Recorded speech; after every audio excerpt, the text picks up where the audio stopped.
নাজমুল, সাভারে করোনার পরিস্থিতি কি দেখছেন আর হাসপাতালগুলোতে কি কি ধরনের প্রস্তুতি নেওয়া হয়েছে?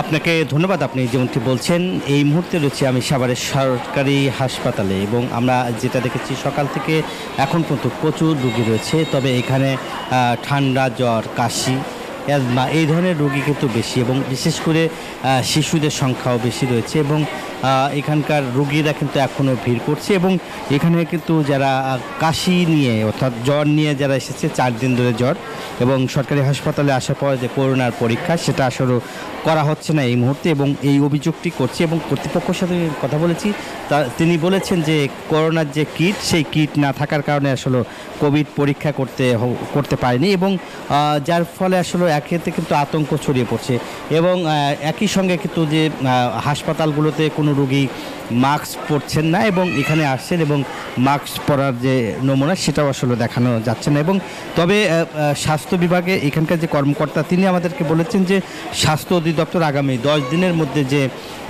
উপজেলা লেভেলের যে করোনার যে পরীক্ষা যে কিট সেগুলো কিন্তু পাঠানো হবে, সে কথা আসলেও তিনি বলছিলেন এবং পরীক্ষার জন্য সুবিধা যেটা এবং অন্য যে আলাদা ইউনিট সে আলাদা ইউনিটও করা হবে এবং আমরা দেখেছি যে জ্বরের যে রোগী বা হাসপাতালে এখন পর্যন্ত কোনো রোগী কিন্তু ভর্তি হয়নি এবং সাধারণ জ্বর নিয়ে যারা জ্বর, ঠান্ডা, কাশি নিয়ে এসেছেন এবং বেশ কিছু রোগী এরকম ভর্তি আছে। তবে কোভিড কিনা সেটা পরীক্ষা নিরীক্ষা না করার কারণেই আসলে বুঝতে পারছে না যে কোভিডের কী অবস্থা। এই ছিল আমার কাছে সাভার থেকে কোভিড-19-এর সর্বশেষ খবর। ফিরে যাচ্ছি স্টুডিওতে। নাজমুল, আপনাকে ধন্যবাদ যুক্ত থাকার জন্য। বান্ডেল থাকলে প্রতি সেনমানিতে টাকা বাঁচবে। বিকাশ সেনমানি বান্ডেল কিনে জিতুন প্রতি লেনদেনে।